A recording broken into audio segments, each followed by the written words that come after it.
Cher président, Jean-Marie, nous avons eu l'honneur de t'accueillir à l'Assemblée départementale de l'Association des paralysés de France en Loire-Atlantique. Alors, tes premières impressions? Alors, mes premières impressions, c'est... Je crois que la journée s'est fort bien passée, tout le monde avait l'air satisfait.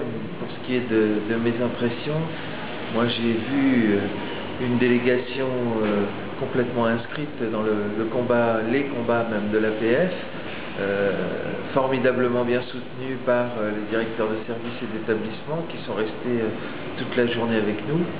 Voilà, c'était encore une fois un grand moment de vie associative. Je ne vous promets pas que je reviendrai l'année prochaine, mais en tout cas, j'étais très content d'avoir accepté de venir et j'ai aucune raison de regretter, bien au contraire. Ça me regonfle et ça me rebooste pour continuer le combat avec vous, et je sais qu'il sera poursuivi ici en Loire-Atlantique. Et quels sont les enjeux prioritaires pour l'APF ces prochains temps? C'est toujours très difficile de définir une priorité.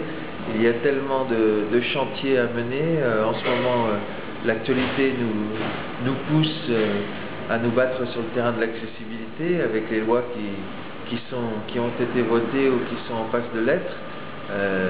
Mais j'ai bon espoir que nous arrivions une fois de plus, une fois encore, à nous faire entendre sur l'iniquité des dispositifs qui veulent être mis en place et qui pénalisent beaucoup les Français, mais qui pénalisent encore plus les personnes en situation de handicap et leurs familles.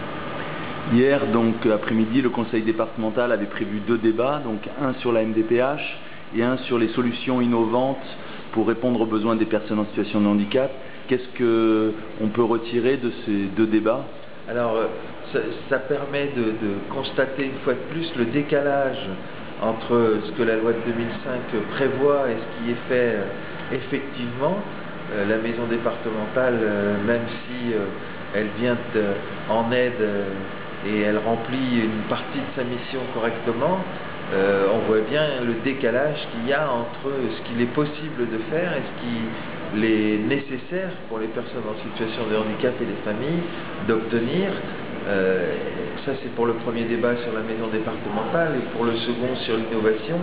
À partir du moment où tout est corseté budgétairement, évidemment, il devient bien plus difficile de se faire entendre sur ce qui doit faire partie du caractère innovant qui était dans notre esprit lié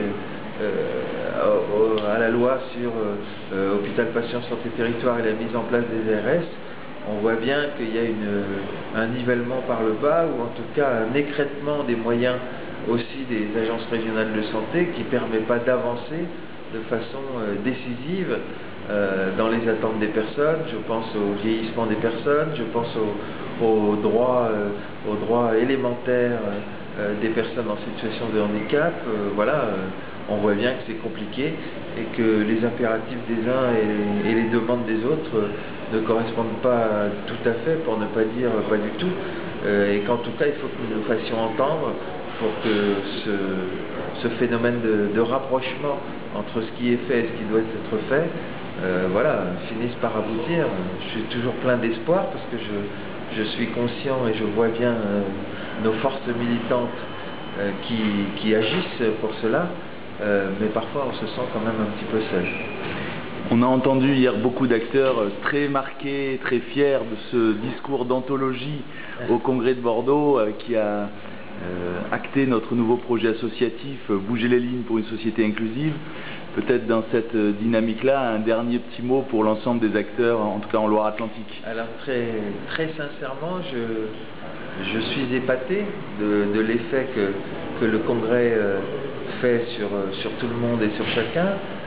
Tant mieux, mais c'est vrai que quand on est pris dans le truc, si je peux dire comme ça, on ne se rend pas forcément compte de tout ce que cela provoque.